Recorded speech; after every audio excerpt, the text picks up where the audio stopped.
ஒரு மனிதன் வந்து தும்முனா என்ன செய்யணும்? அல்ஹம்துலில்லாஹ் சொல்லணும். அல்ஹம்துலில்லாஹ் சொல்றதுக்கு முன்னுக்கு என்ன செய்யணும்?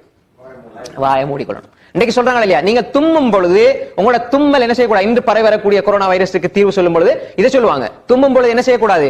நீங்க அடுத்தவருக்கு தெரிவிக்கக்கூடிய மாதிரி தும்மக்கூடாது, வெளியே என்ன செய்யக்கூடாது? சத்தம் கேட்க கூடாது. அதுக்கு தான் மாஸ்க் எல்லாம் போடுறாங்க. இப்ப நீங்க புரிஞ்சுக்கொள்ளுங்க, ரசூல் ஸல்லல்லாஹு அலைஹி வஸல்லம் அவங்க எப்படி அழகா வழிகாட்டினாங்க. ரசூல் ஸல்லல்லாஹு அலைஹி வஸல்லம் தும்மினால் கையையோ துண்டையோ வச்சு வாயை மூடிடுவார்கள், சத்தம் வெளியே வராது. சுனன் அபூதாவுதினுடைய 5029 ஹதீஸ் சஹீஹான ஹதீஸ். ரசூல் ஸல்லல்லாஹு அலைஹி வஸல்லம் எப்ப தும்மினாலும், நாங்க இன்றைக்கு தும்மினா உலகம் முழுக்க கேட்கும். தும்முனா பக்கத்துல இருக்க முடியாது, தெரிக்கும். அங்கால அனுகுச தொழுது கட்டி இருப்பாரு, திடீர்னு தும்மி விட்டுறாரு. எப்பொழுதும் எங்கட கையில பாக்கெட்ல ஒரு கைலஞ்சியோ அல்லது டிஷ்யூவோ எப்பயுமே இருக்கணும்.